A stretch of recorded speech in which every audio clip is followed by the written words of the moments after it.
Hey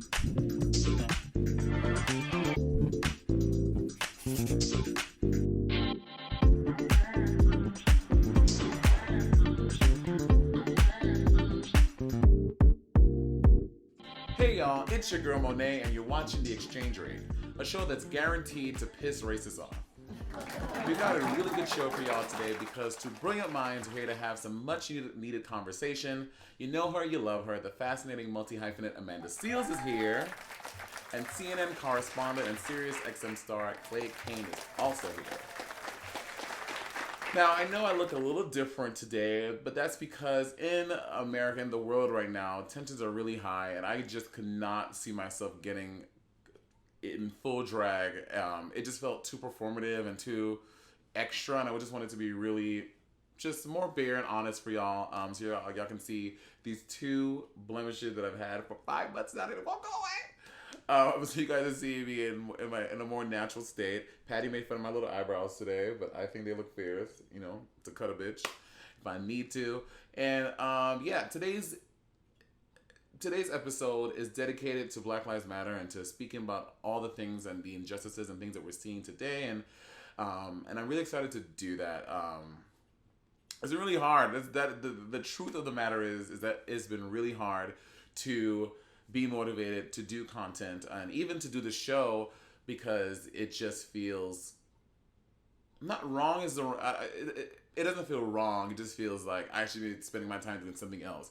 But I think this is what I'm supposed to do. This is me using my platform and me talking about these issues and me having people like Amanda Seales and Clay Kane on the show today. It makes me feel really good because they're two really, really smart people that are going to offer us really good tips and really good conversation. And it's just also really inspiring for me to see the world at large in places like New Zealand, places like Ireland, probably one of the whitest places on earth, to see like the citizens in other countries. I mean, in New Zealand, they were like, I want to say thousands of people marching down the street, screaming Black Lives Matter at the top of their lungs. And it's just been really really warming to see and among all the other really devastating things to see. And yeah, so without further ado, I think we should get right on into the gig.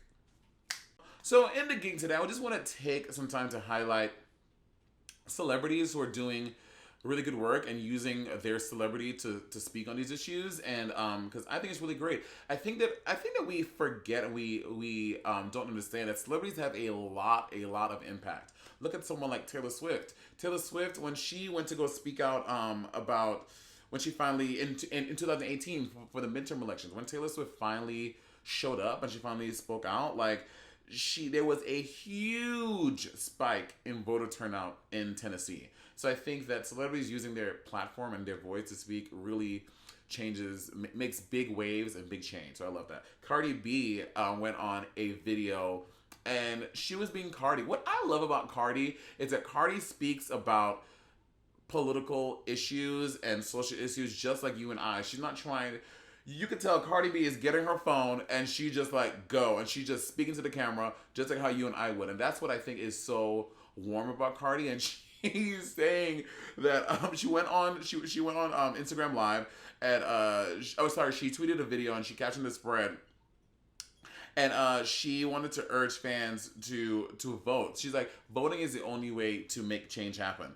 And but what was really key for me was that she's like, not just the presidential elections. You need to be voting for your DAs, for your Congress people, for your mayor, your governor. She's like, those elections are the ones that matter because in places like Minnesota. In places, Minneapolis, Minnesota, with the George Floyd murder, the reason why that they're not being prosecuted is because it is a state issue. So it's people making decisions for the state, which is why they were not prosecuted.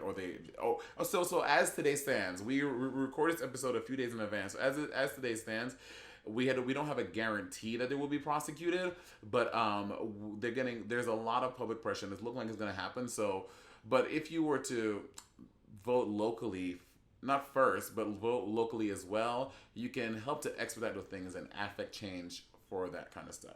So Cardi B spoke about that. She said, these people have the power to prosecute cops, and they really do. She also made a joke. She was like, she's been speaking out and talking about police brutality for actual years. She's like, I've been doing fucking police brutality videos since my teeth got fucked up. And the only thing that's changed has been my fucking teeth. So again, Cardi B has the ability to speak to us like us, and I love, love, love that. Ding, ding, ding. This just in. The Minnesota Department of Human Rights is launching a civil rights investigation against the Minneapolis Police Department. And it's an investigation that will review the Minnesota Police Department's policies and procedures over the past 10 years to determine if the department has utilized systemic racism. So you know what I mean? This stuff is changing day by day by day, and a lot of times, a lot of protesting and activism seems futile, but it causes change. And it may be small, but girl, a little change is better than no change. Amen? Which brings me to Lizzo. Lizzo is another celebrity speaking out. And she did an IG story. And she was basically breaking down the how police officers are inherently racist. Like, police started as slave catchers. And it is the same type of badge and star that sheriffs use now. So it's like there are so many parallels to the inherent racism of cops and police, and it's shocking, it's daunting. It's a lot of things that we don't know, and when you see the tea leaves, you're like, this is real. So thank you, Lizzo, for that. And then Beyonce, she shared a Change.org petition demanding that more charges for all those involved in George Floyd's murder. And she had her... Okay, I love when Beyonce has a little selfie video moment where she has her little filter on, her eyes go from this big, the pupils are fully dilated, and she's just speaking so soft and she looks so angelic. So I live for that moment.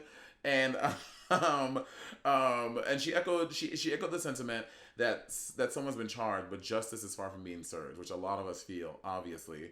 And she shared the Change.org petition, and it's a petition started by a 15-year-old, and it's the most signed petition in Change.org's history. The goal is 12 million signatures, but they already have over 11 million. Although this morning the website crashed. And I'm assuming because there's so much traffic, but I'm sure by this point you're watching this, it's up and running, and people are signing the petition again, which is good. So thank you for the celebrity activists who are speaking out. And also shout out to people like Jamie Foxx, Ariana Grande, Halsey, Tessa Thompson, Portia Williams, John Cusack, Nick Cannon, Paris Jackson, Emily Ratajkowski, Michael B. Jordan, Timothy Chalamet. So many celebrities are speaking out, and thank y'all, because we need to hear our celebs speaking out. Y'all have big followings, big platforms, and you need to use them. So that is that. Next thing I want to talk about is Anonymous. Now, Anonymous, I'm happy Anonymous is not trying to get me together, girl, because Anonymous, it just seems so scary, because it seems like things that we see like in movies, aka V for Vendetta, but it is this guy or person, sorry, I'm not a guy, this person sitting in front of some type of camera, and they have on the V for Vendetta mask, and Miss Girl, they hacked and they returned with new videos attacking police over George Floyd's killing. And in the past, they've been very, very, very vocal about police brutality, and they were really, really, really key with the Michael Brown death and supporting the Ferguson protests a few years ago. And Anonymous, girl, they don't mess around. They are letting the police have it. They've been sharing videos so that we see what's going on, because, you know, we hear, oh, these people are looting, these people are that. But Anonymous, they showed videos of police vandalizing stores, police looting, police doing these things that the Black Lives Matter protesters are being accused with. So it is nice that we have something like Anonymous, who is bringing the darkness to light and speaking truth to power. Like, we need that now more than ever. They took down the Chicago PD's website after video surfaced of protests in Chicago turning violent. Because that's another thing. A lot of these protests are peaceful, and as someone who participated in a protest this past week, they're peaceful. Then the police get involved, and it immediatly switches to violence and inflammatory and incendiary immediately, without fail. And they hacked into the Chicago police scanners so that the song "Fuck the Police" by NWA Niggas with Attitude continue to play on a loop, and I love that. The anonymous also said in the video, "We do not trust your corrupt organization to carry out justice. So we will be exposing your many crimes to the world. We are a legion. Expect us." Boom. Ow. Mic drop. Oh, I live for Anonymous, girl. I low key want to go work for them. Can y'all imagine me, my little Anonymous? I'm like, hey y'all, with my voice. I'm like, that is Monét X Change. What's she moving? I want to be an Anonymous.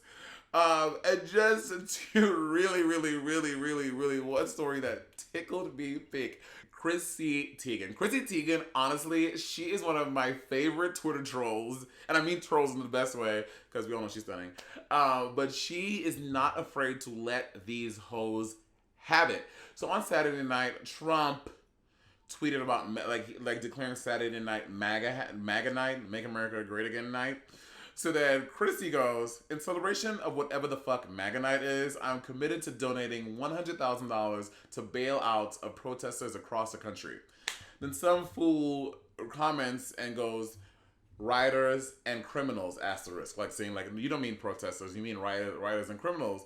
So then without missing a beat, Teigen goes, she retweets the thing and says, "Oh, they might need more money then, and make it $200,000. Shablam." I love Chrissy Teigen. We need to get on the show. Oh my god, we need to get Chrissy Teigen on the show. Love her. We're gonna talk about the cookbook, everything. Like should we do that? Yeah, let's do it. Stunning. And we cannot end the gig without acknowledging and saying a big congratulations to Jada Essence Hall, your new crown queen of RuPaul's Drag Race. She just won season 12, and honestly, she turned the party. I mean, she is, for lack of a better word, essence of like beauty and grace and just like a class act. And she's from Milwaukee. And she was praised for being a genuine bolt of addictive energy. And this is what she said on her win: "I hope I can inspire so many young black people like myself who never feel like they're special or that they offer the world, or what they offer the world isn't important. Hopefully they see this and realize what I am and who I am is enough. I matter, and I have something special to offer to the world." I mean, she really did that, and she is a winner who's won a lot of money in the franchise. Like with all the challenges and prizes she won, she's walking away with $117,000. And Miss Thing, you better work. What was really cute was her hometown. They did a drive-by congratulatory thing, and it was honestly so sweet. And that's the joys of living in Milwaukee. Miss Thing, that would not happen in Brooklyn, honey. When I won, wasn't nobody driving by my house say hello. But no, I'm kidding. Jada, congratulations, my queen. You deserve it, and I love you, girl. And those are stories I really wanted to talk about today. You know, and yes, we all know these are dark times. But with my guest today, I feel like I'm gonna have an awakening, and I'm excited for our show today. Honestly, I genuinely believe our first guest is one of the most brilliant minds of our time. She's smart, her wit never fails, and if you come for her, honey, she gonna gather you up like a ponytail. Make some noise for Amanda Seales! Hello. Amanda, I was Hello. telling you before, these cheekbones, I'm like, okay, yes, them good Grenadian jeans. Oh God. Well, I know you're quarantining in Orlando. How come you didn't go to? Why did you and Mother Seals go to Grenada to quarantine? I mean, that's not really like a easy thing to do, True. like, and honestly, when I came to Orlando, I had just left Belize and I was Uh just gonna stay there. Like I was on vacation and I was like, do I have to come back? But my mom was like, this man, this crazy man, you don't know what he gonna do. So just come back because we never know what he's gonna pull. And I don't want you stuck in Belize. I'm like, I don't mind being stuck in Belize. But I was gonna go back to LA and everyone was like, don't do it. Like it's whack here. And so I Crazy. came to Orlando. And for what it's worth, it wasn't really quarantine in Orlando for like the first 2 weeks. And And yeah, because then Florida was on their own shit. Florida was like, nah, we're not. We got it. Like we ain't messing with it. we're fine. We're fine. We're fine. Fine. It's fine. Yeah. So Amanda, you wear many hats: VJ, author, a Woo, TV DJ personality. out the bag. Oh, Damn. I've seen the YouTubes. I live. Because you are a really prominent Black intellectual. Do you feel that it is your obligation to speak out? Absolutely. Yeah. I feel like it's everybody's obligation to speak out at this Yeah. point. People have definitely had to hear my mouth. Like, I don't want to hear, like, I don't know what to say when you've been Hmm. vocal about everything under the sun, especially like some people are quiet people. Okay, Yeah. fine. Like, if you, to me, at this point, if you have any level of social media interaction, the least you can do is post something that represents your solidarity with uh this challenge that with this uprising that we're seeing against racism, against police brutality. There's a couple of different end roads that you can be in. I don't want you posting about like I am against looting, because that is also like, stop. Yeah. But I do think so. And that's been its own path, right? Because for a long time it's felt like I'm speaking like into a void. Yeah. It's like you have the people that get it and that rock with you, but then especially being on the Real, it just felt like it was really honestly shocking to me to join the cast of the Real and see the fans of the show be so adamantly, earnestly, and honestly just derogatorily against my speaking about things that are happening in front of my face and in front of theirs too. Yeah. Well, that's the thing. Like, they really tried to vilify. They're like, I cannot believe that they had this Amanda Seales. She only talks about race, race, race. I think the problem is that these people, they don't, quote unquote, see color. And it's like, we see it every day. Every morning when I wake up, put open my Instagram, I see color. So the people of color watching the show, Black people watching the show, they're like, thank God that Amanda is talking about color. So y'all see it too. Well, the reality is that the Real, is a show of diverse women that's all run by white women. Yeah. So Gag. Facts. That's facts. gag, so it's like they got accustomed to like, there's a certain lens that even if they mean the best of intentions, there's a certain limited lens that's going to be seen through when that's who's at the top and we are the voices. So Yeah. if we are not able to have top line people, under having creating space or having an understanding of our point of view, it's going to reflect through the content. And so those people got very comfortable with that. Yeah. And so then when I came through, I do think that they had made an earnest attempt to say like, okay, let's open up our space on what we discuss a little differently. But it just, and I'm not even saying it just to be about the Real, but I think the Real is an indicator of a lot of folks that are in these different spaces in media and in America who have just been allowed to just be avoidant of the of the of the immensity of what was always going to happen. Yeah. This was Yeah. always going to happen. Like this Yeah. was inevitable because even if you avoid it, it doesn't change the fact that the volcano is going to erupt. You can pretend that the volcano is there. You can be Ooh. like, it's not a volcano, it's a mountain. You can be like, it's a hill. You can build resorts under it. Like you can be like, no, it's beautiful, it's picturesque. It's gonna erupt though.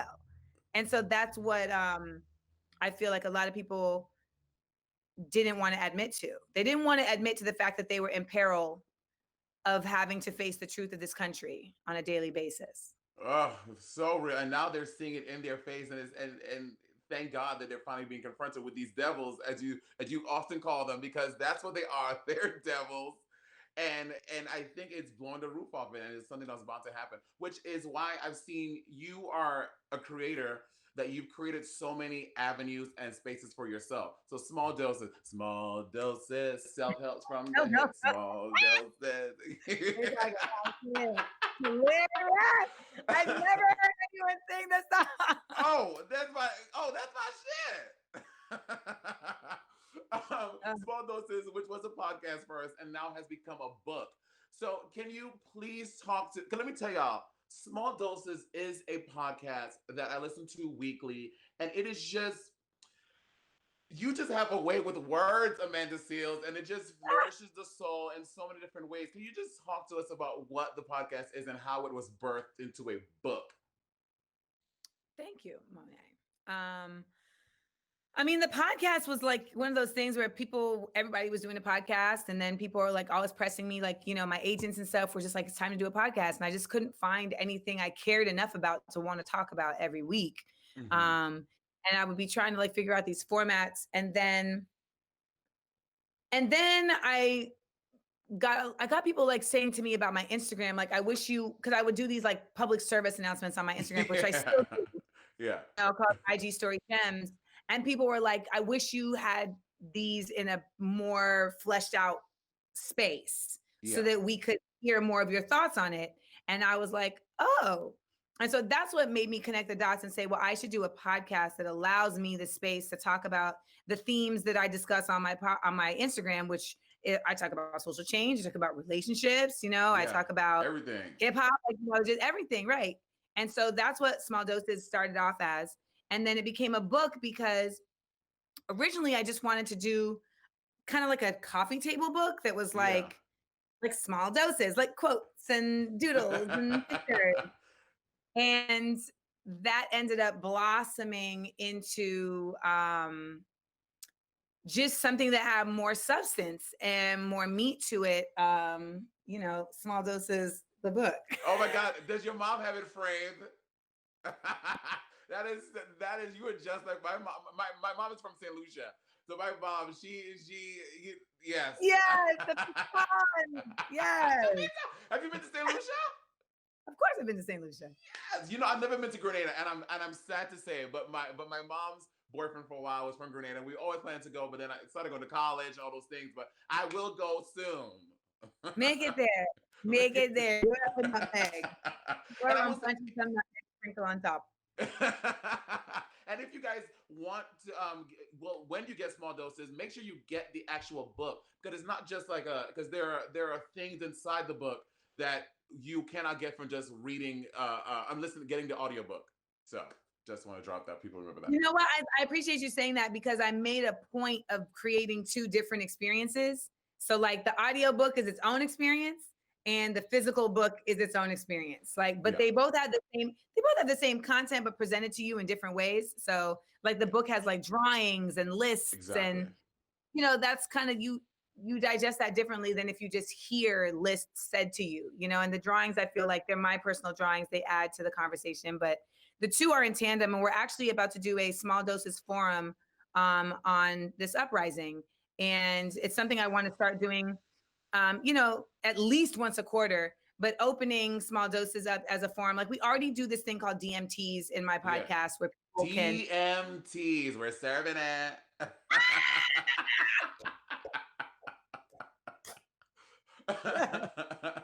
So Amanda, we're gonna do this forum, and I'm like, I'm trying to just remember, like I literally have this conversation 5 times a day because I feel like I have to have it every 5 hours about, just how important it is that we have like these different layers of what's the word I'm looking for?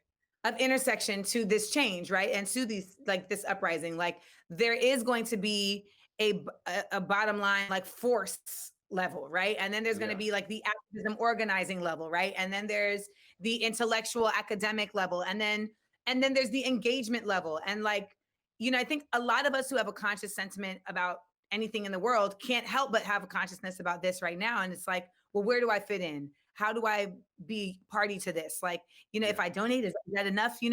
And so I feel like one of the things I'm really trying to use my platform to do is to, 1, create space for people to be vocal and vent so that we're not internalizing all of this.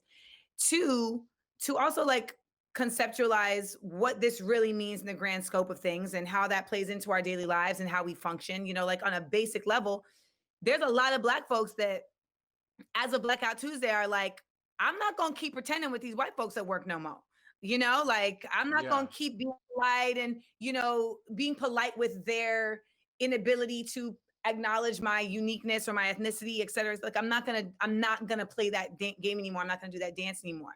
But I think that there's an air traffic control that has to happen right now with directing people's newfound consciousness to active ways of purpose. And we have to point out movements that have already been in place. A lot of people are showing up as of today Yeah. not knowing that like What been done had maybe happened. there's streams for you to join. Like you don't gotta just like light the match. There's full-on streams for you to join, whether it's defunding the police, whether it's creating edutainment that speaks to, an awareness and an understanding of consciousness and Black consciousness, whether it's creating systems of education that really earnestly involve a better understanding of Black history and Yeah. identity, whether it's voting, and getting people to understand the immense importance of voting, not just on a presidential level, but across the scale. Like there's all these trajectories that have been in place. And I think the biggest mistake we can make right now is taking for granted people's, like the battery that's been put in people's back. Like it needs to be activated.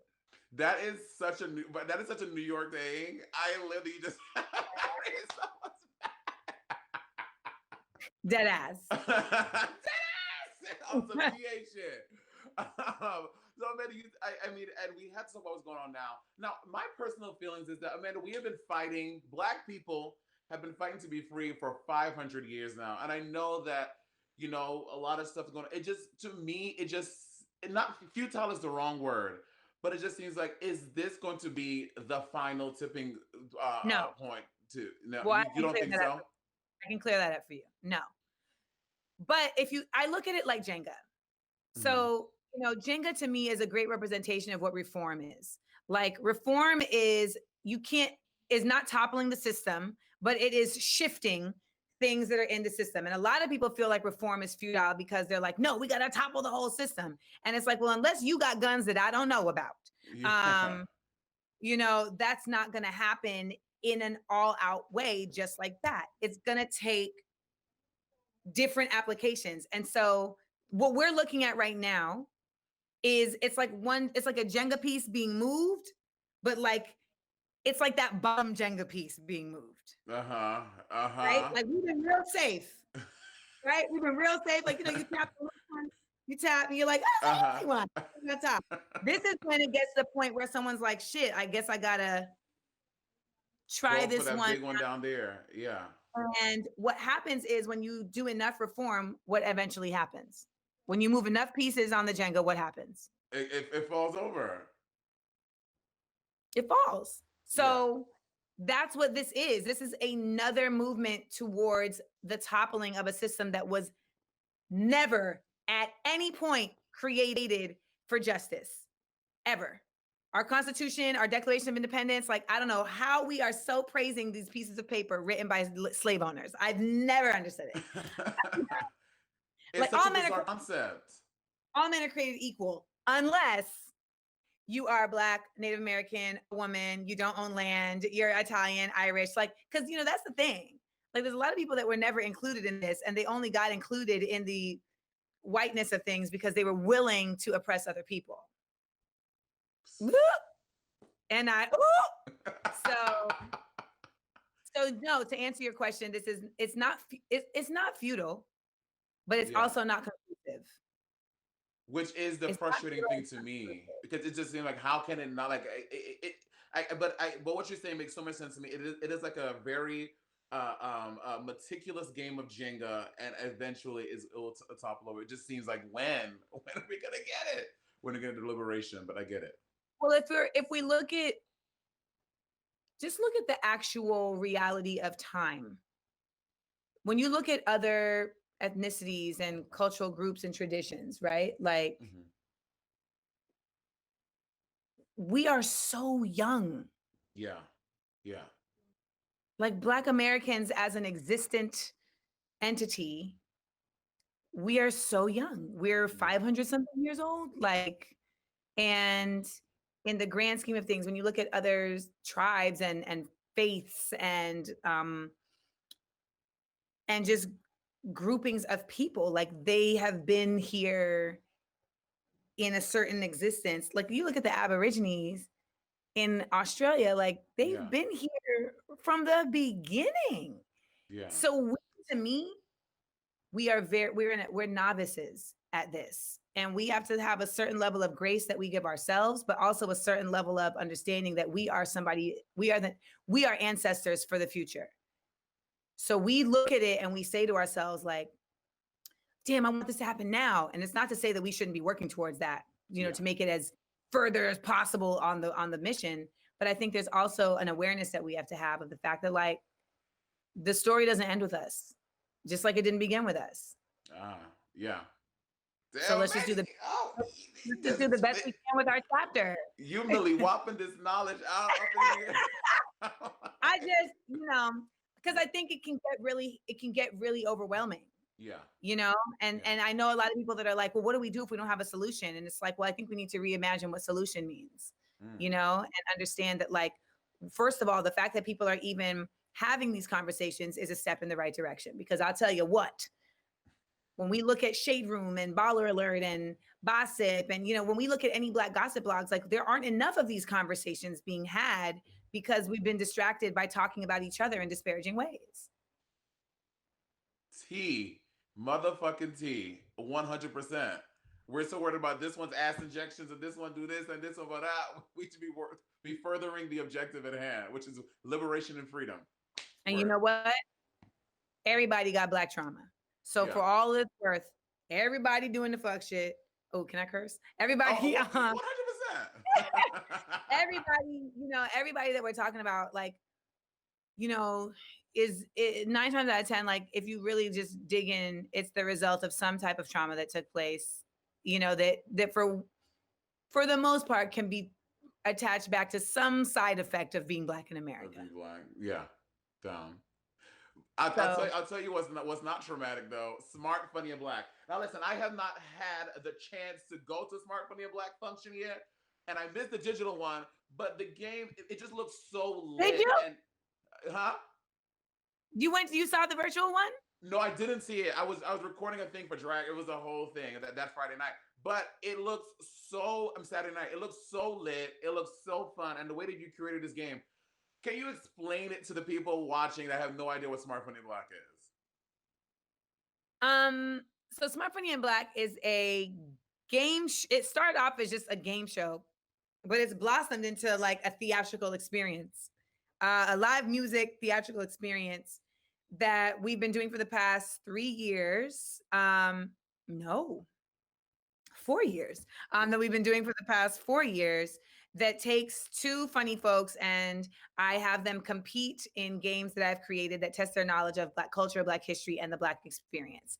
And we use comedy and we use music, and we use this format to ultimately just encourage, engage, and educate folks around the concept that Black folks do have a shared culture and we are a shared community, and we do need to preserve that in order to empower ourselves and our community.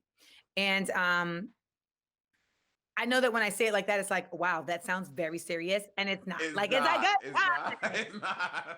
It's a good time. It's a great time. And we just did a virtual show because we've been in quarantine. And we also know that, like, we don't know the next time that we'll be able to be together to swag surf, right? Yeah. But I still felt like, damn, like, we need to figure out a way to do this because people need community and people need, they need this entertainment outlet. And I told you, I keep having this crisis of conflict. Like, am I taking away from folks by creating these entertainment spaces? But then people are always like, people need it.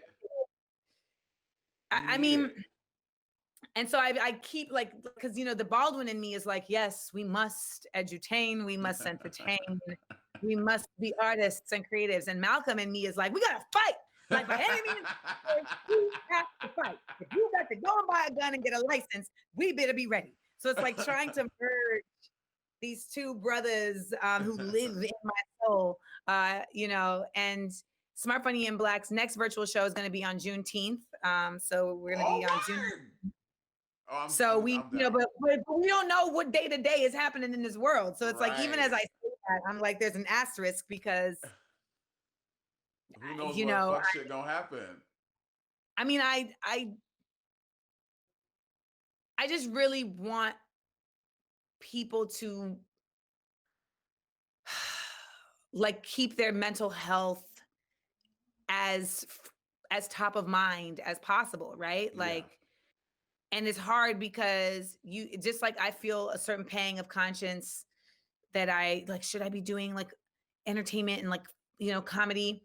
I think there's some of us who feel like if I'm like taking a moment to find peace or center myself, then that's time I'm taking away from being here for the cause or learning about what's happening out there or being tapped in. And we have to give ourselves permission to do that because we need to rejuvenate so that when we come back Yeah. out of our 10-minute meditation or out of our 30-minute hike, that we have replenished because this shit is draining. Mm-hmm. It's exhausting and it's draining. And we don't ever want to let them win. Ever. Ever. Uh, Amanda says, I could literally talk to you for literal hours. You are a saint. And honestly, and I mean every word I said, you are one of the most brilliant minds of our time. And I'm so grateful for your energy and your life. Thank you Thank you. so much. And when Thank you we for are back having in studio, you got to come into the studio because we play games and stuff in the studio. It's a lot of fun, but we Good here for time. now. Well, one thing I want to say before I go is I started an app, my SFB Society. Yes. And I started this app like I was in my kiddie pool day 2 of quarantine. I came to Orlando and bought a kiddie pool immediately, like the And a same day. trampoline. And a trampoline. And the cancer in me was like, I just need to be in water. Like I just need to be in water. And my homegirl, Christina Rice, she hit me and she was like, have you ever thought of doing a community? And I was like, well, what do you mean? And so she put me on and I was able to, in partnership with an app developer, create SFB Society, which is my own social networking app. It's membership only, but it is a safe space for folks to be their whole Black selves. And we do have allies in there, but they understand their place, which is that they're not centering the conversation around them. Yeah. But the app is designed to fight the power while we also fight for our joy within fighting the power. Okay, wait. And So it's like a social media gathering app. Yeah. So it is an app. It's a space. It's a community space, and we have 2 levels of membership because we have levels of content. So we have conversation in there, we have dialogue in there, but it is led by content that we are giving and that we are creating specifically for the app. We have original content. Then there's also like courses that we're going to be doing and challenges. And then there's access to me. So like once a month, I do office hours where people can sign up for like a 30-minute one-on-one with me to just talk about whatever, because people are always asking me for mentorship. And I always feel like I want to be able to give that to folks, but I don't have the bandwidth to like give it to as many people. So it's like, okay, here's a way to still make myself available to people and also to create a safe space. And I cannot stress this enough because the internet and Instagram and these places, at the end of the day, they are run by people that don't give a damn about your radical conversations for elevation if it infringes upon their economic means, their guidelines that they've stated. So if you want to be your whole Black self, you're going to need to do that in a space where someone is protecting that, because that's what's more important to them than ad sales or Russian bots being able to post ads. Yes. And so like when I'm on Instagram and I see like the certain stuff that gets reported while there's other stuff that lives, it's like I do understand the value of Instagram, and it's been a great space for a lot of us to connect. But it also let me know like I need to create my own space for people who may not agree with everything I say, but that exist on the same vibration, which is simply just excellence and empowerment. I am in the App Store as we speak, and it's a good time. Actually, go to sfbsociety.com because Apple takes 30%. So go to SFB Society. Okay, so I got you. So go to sfbsociety.com. Get it straight from the source. But I was very hesitant, Monét, about putting it out in the midst of this. Yeah. Because we launched yesterday, and I've been so like I did all the editing for like our welcome video, our orientation video, or like I edited all those, and like I couldn't edit during the day. Yeah. I was paralyzed. I was just and so I was up till 5 a.m. like every night, because that was the only time that the world seemed to quiet enough for me to feel like I could give my energy to this space. And what's been really what's been really a relief for me is seeing the joy that people are finding in having this space in this time. And so that has made me like, okay, because if you are a conscious person, you know that you need to be careful what you're promoting right now. 100%. You know? 100%. Yeah. Like we were doing promo, and I was playing my characters, and I got a character with a purple wig, and her name is Cousin Sassy, and then we got, she was a whole other vibe. Like, these are very lively, and they're a great time, but this is not the time.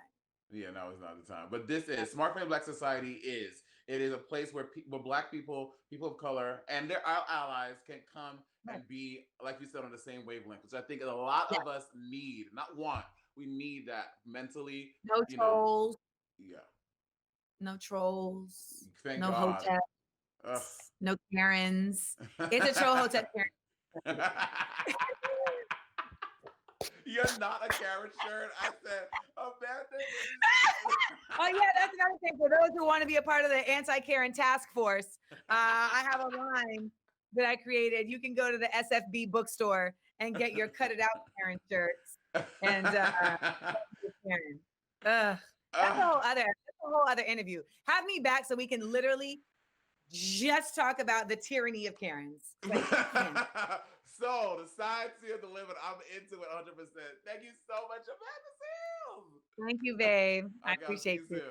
All right, my dear. Our next guest is a journalist, filmmaker, author, and host of the Clay Kane Show. Let's welcome Clay Kane.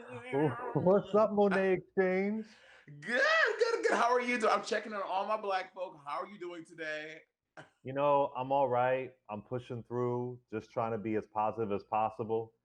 Just trying to push through and man, we're in crazy times. It's like a real life dystopian horror movie. So I'm just trying to push through.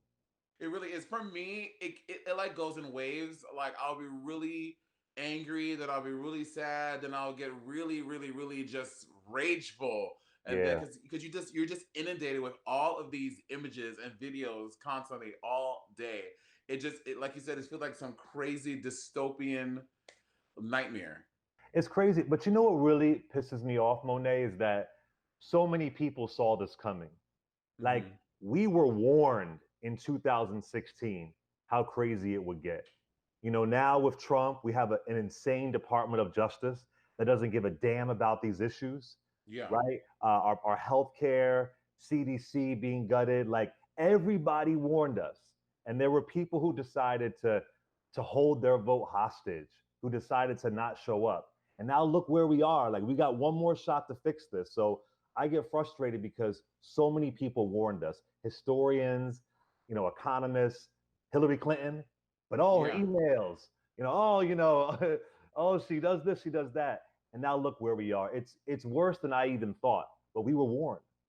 Well, this is to bring me to my next question. Going into the next election, I mean, we have Biden or Trump, and Biden has now done some problematic things, which is separating from a lot of black voters. How do you see that playing out? What are your thoughts on Biden? Well, listen, here's the thing. I was a Julian Castro guy. Biden wasn't my number one choice, but I don't have the privilege to say Biden or to say Julian Castro or bust, right? I don't have the privilege to be able to do that. This is our political process. And the reason why Biden is our nominee is predominantly because of a large amount of black voters who showed up for him. So the folks, I hear people say, oh, well, I don't like Biden's black agenda. I don't like this. I don't like that. We had other candidates who had an amazing black agenda, but folks didn't show up for them. So this is our choice. This is the system that we have. But what I do believe that if I vote for Biden, I am still supporting Julian Castro. I'm still supporting Ayanna Pressley. I'm giving more power to Maxine Waters. It's not just about Biden. It really is to save us from this fascism. And what annoys me, Monet, is I hear people say, the lesser of the two evils. The lesser of the two evils. That is propaganda to get you not to vote. right? They're just saying that so you don't vote. Because the other side, they don't see evil. They are gun ho for Trump at the Yeah. at the churches, getting folks registered to vote. They don't see him as evil, right? But they want us to believe that, like as if there's a comparison between Trump and Biden, policy wise, the record, everything. Biden is not perfect. Yeah. I totally admit that. But where we are now, if we get this president in for a second term, there may not even be a two-party system. It may be a one-party system, Yeah. right? So we got to really be aware. And I think, Monet, right now we are in Pride Month, right? Yeah. And 50 some years ago, it was illegal for LGBT folks to sit in a bar, right? Yeah. We were being arrested. These rights are so vulnerable. They can be taken away from us at any minute. Yeah. Folks think that we got this shit etched in stone. We Yeah. don't. At Yeah. any moment, they could say, oh, that's unconstitutional. Oh, a Voting Rights Act, we don't need that. It's been done before. We've Yeah. had civil rights acts in 1875 that at some point they said, it's unconstitutional. You Yeah. being here in this space is at risk in a Trump administration. Us being able to be free is at risk. And if we don't have someone like you, then we wouldn't have your version of Whitney Houston and RuPaul's Drag Race All Stars. Yeah. You know what I'm saying? What if we didn't have that? You know what I'm saying? No, but real talk, like this is our moment to show up. And I just hope that we see the urgency of now because this is dangerous. Like second term, I think he wants to be Russia. He wants us to be North Korea. I don't think he ever wants to leave office. So Biden isn't perfect, but he is the choice. And I believe that the other folks in the Democratic Party, that they are focused on justice. This guy isn't focused on justice. He's focused on whiteness.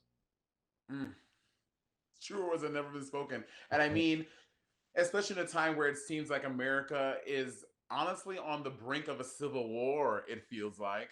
I mean, this curfew that they've enacted in a lot of the country. The last time New York had a curfew was in 1943 when a white cop shot a black guy again.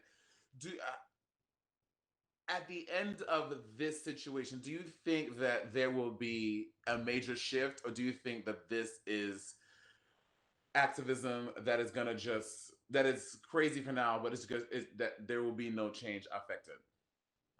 Monet, I hope there's going to be change because what I don't want to see, I don't want to see it turn into like mass shootings where we're talking about these things and we're upset. And then after a few weeks, something else happens. Trump does something else crazy, and then we're on to the next and we forget. Right. Like, I hope this moment is important. The lot of ways in which we think about these shootings and not getting justice, this goes to our local politicians.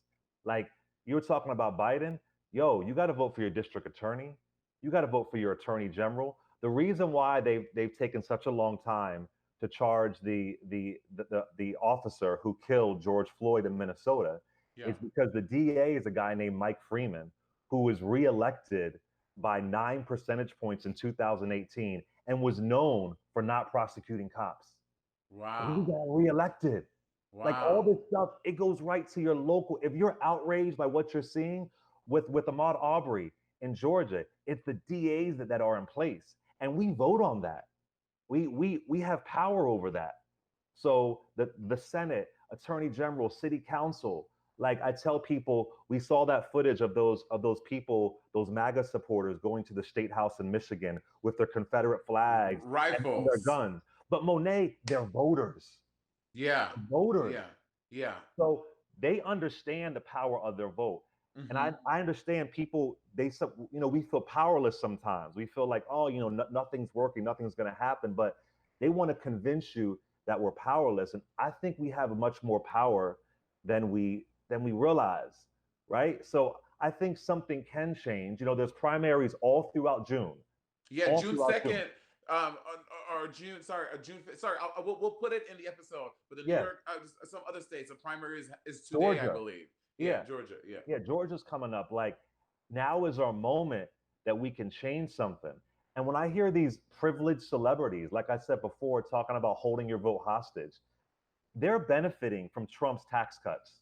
Right. They're benefiting from that. Like at this point, we got to mobilize, we got to strategize. And I'm voting for you. I'm voting for the over 100,000 people that died from the coronavirus. I had the coronavirus, and thankfully, I have mild symptoms and I recovered. But I'm not just voting for Biden. Yeah. I'm not just doing that. I'm voting in the name of the people who came before us that fought for our right to exist and how quickly that can disappear. So I hope it does something. And for every person who is out there protesting, I just hope that they can take the time to register, to take the time to go to vote.org or whatever place you prefer, and focus on that as well. Because voting is just one step. That isn't the end all be like you vote and it's over. No, there's stuff after that. But I hope it does something, Monet, because I've had so many horrible interactions with police, especially in New York. For folks who aren't in New York, there's always police at subway stations. I'm from Philadelphia. I've been harassed by the cops. I've ran from the cops. So I hope something changes. I really hope it does, because I feel like it's now or never. That is the bleak and honest truth that a lot of people, Black people feel, and people of color feel, that it's now or never. Yeah. Switching gears a little bit, your book. So now you had this book, Living Through This, the intersection between race, religion, and sex. Now I have to say, on my podcast with Bob, Civic Rivalry, we talk about religion a lot, and Bob is very anti-religion. He is atheist, and situate times like this really make me doubt that there is any type of God who could allow all this to happen. Talk to us about the book and how that all works. Well, Live Through This is a collection of 27 essays. That's kind of a memoir, but each essay has some kind of takeaway. Again, whether it's race, sexuality, faith, right? So for me, what I always say is that what is painful about religion is when you have spiritual and theological violence. That can ruin somebody for the rest of their lives. Yeah. If you've been taught you're going to burn in hell, where do you go from there? Why would you be in a healthy relationship if you believe you're going to burn in the lake of fire? So people using religion to really hurt you, I think it's dangerous. It scars folks for life. And in this moment, you see religion being used as a tool, as abuse. You saw Trump holding the Bible upside down. Upside down. As this symbol, right? Like, again, looking like a horror movie. But for me, I get why people aren't connected to religion and faith when you go through all that, again, spiritual and theological violence. But I did a documentary I talk about in the book called Holler If You Hear Me, Black and Gay in the Church. Yes. And the majority of folks that I spoke to was a BET documentary. They were a lot of folks who were in homeless shelters, and they were all kicked out of their homes, mainly because of religion, queer folks. Yeah. But what was interesting, Monet, is that they never lost their faith. And I wasn't born and raised in the church, but they didn't lose their faith. Their faith was actually restored. They actually had more faith, and they wouldn't let these horrible constructs from their parents or their preachers take that away from them. So oftentimes I feel like religion is cultural. Like asking folks to walk away from their church is like asking them to walk away from their grandparents. That's where they first learn how to harmonize. That's where their first memories are formed. So I think it's cultural. Me, I'm not going to sit in oppression, but for somebody else, that experience may not be oppression, right? So I have to be in a space that affirms me. But I learned a lot sitting down with folks like that that was a part of their culture and they didn't want to step away. But listen, I say, if it hurts you, you got to make a choice. But I used to be judgmental. Like, why would you stay there? What's wrong with you? Yeah. But now I get it. That's and how many of us, Monet, are in spaces where we aren't affirmed, whether it's a job, this is true, whether it's a Thanksgiving dinner, we ain't gonna always be affirmed. So, but you got to do what's healthy for you. And I discuss a lot of that in the book. And you also have a lot of these conversations on Sirius. Now, you've been at Sirius for how long now? Like 8 years it is? Oh, no. I've been at Sirius since November of 2017. Oh, yeah. Well, Wikipedia got you messed up. Wikipedia said 8 years. See, they always doing it wrong. Yeah. No. Sirius has been amazing, man. To have a platform every single day to talk about really important issues and have fun. I think it's important to have Black fun. Trivia. Black trivia quiz. Bob came on. He didn't do that well. Oh, he is Bob is not a good test taker. He is not a good test taker. That's not his strong suit. Yeah, what's her face? What's her face? Peppermint. She knocked it out the park. Bob couldn't name the original Supremes. I was like, RuPaul would be so angry. He couldn't name Bob. You couldn't name Mary, Diana, and Florence. Come on now. Oh God. But no, it's a we are good taking time. the We've car had back. Yeah, we've had Kid Fury on, T.S. Madison. I want you to come on at some point. Yes, I would love to come back on. You were one of my first interviews I ever did when I got on season 10 and stuff, and it was such a great conversation, and it's a blast. Yo, Monet, when you came on, I remember sitting down with you. I was like, she is a fucking star. Like, people are going to love her. I'm dead serious. Like, you came in, you were about to go to work. Like 20 minutes later, at like 7 o'clock at the spot, you're in full drag. You came in. I was like, yo, I saw like the hustle, the grind in your eyes. I was like, he ain't coming for the game. So yeah, it was so great to have you on. And it's cool because I get to really just talk about so many different issues and bring people on that do things in their own way. And shout out to Bob doing We're Here on HBO. Yeah, We're Here is so good. That show is great. Like I love it. I love it. You know, they wanted to cast me, and I was like, it's all right. Y'all can have Bob, and I let them have that opportunity. Season two. But I also want to say, on your show, the episode with Omarosa. Now that was one of the most heated exchanges I've seen, like an interview setting. It was right there with her Omarosa's Wendy interview. If y'all don't know what I'm talking about, go to YouTube, look up Clay Cade's show, Omarosa, and it's there. And she was just so indignant and so inflammatory. What were your takeaways from that? Because she worked for the Trump administration, and you were just taking her to task on that, and she just completely flew off the handle. Well, here's what it is. I always say there is a robust career, there is a robust market for the delusional Black Trump supporter. Like if you are a Black Trump supporter, Monet, if you came out tomorrow as a Black Trump supporter, you would have like a primetime show on Fox News. They would love it because they love people in Black bodies in who they are defending white supremacy. And that's what Omarosa did for a long time. Never forget, she said, America will bow down. So then when she gets fired from the Trump administration, she suddenly gets religion. Minister Omarosa. She's actually a minister. Is she really? Yeah, Minister Omarosa. Girl. And so she comes on my show and she's promoting her book Unhinged. And I did a lot of research. I researched, and she was on her apology tour, almost like trying to get back in the cookout. And question after question, she was getting so annoyed and so frustrated. Like, I'm sorry, I read your book, I did the research. And she got unhinged. She said I had a jerry curl. She called me a bitch, Minister Omarosa, right? It was wild, it was crazy, but my intention was to get the truth out of her. Yeah. And then she tried to turn the interview around and interview me. So at that point, I just kind of felt like whatever. And she goes, "Well, what's your point? What are you saying?" I said, "Well, I feel like you're a con artist. We're not having an interview anymore. You're trying to grill me." And even before that, she just went off. But that said, I never insulted her. I didn't talk about her hair. Very professional. I did not insult her. But she wanted to come in and take over the show. It was crazy. Then she kind of like got in my face. Like she got in my space and it was so crazy. Wild. And then I'll tell you after that, she was outside of the glass door still filming me. No.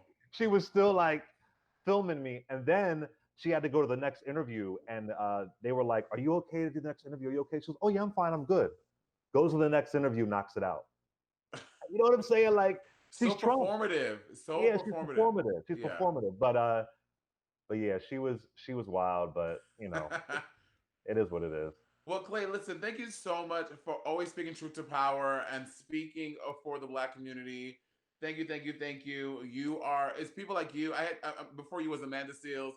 It's just as a community and a people, we need people like you and Amanda who speak truth to power and who are amplifying more Black voices and saying what we can't say. So from me to you, thank you. Wait, Monet, I have a favor. Before we go, yes, can you just give me a little bit of joy and give me a little Maya Angelou, please? Can I get a little bit of joy? Just come on. Come on. Like, hey, you want me to do Maya Angelou? I am Maya Angelou. There you go. And don't let Bob drag you on that Whitney. Don't let him do that. It's not right. It's not right, and it's not okay. I love you, Monet. Thank you. Love you too. Thank you so much. And so this episode is done. Listen, for all of you guys going out there to protest, remember to stay safe.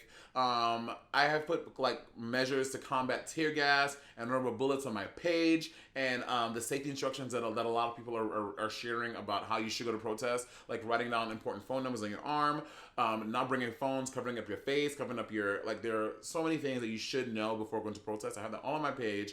And if you are a white person and you do not know what to do, when all else fails, just amplify Black voices. If you feel like you don't have the language to say, you don't know what to say, how to say it, just use what you can. I don't care if you have 1 follower, 1,000 followers, 100 followers, 1 million followers. If you are white and you don't know what to say, just take that time to share the voices of your Black friends and people of color. All right? Resist, stay strong, and remember to always keep your currency in check. Bye, y'all.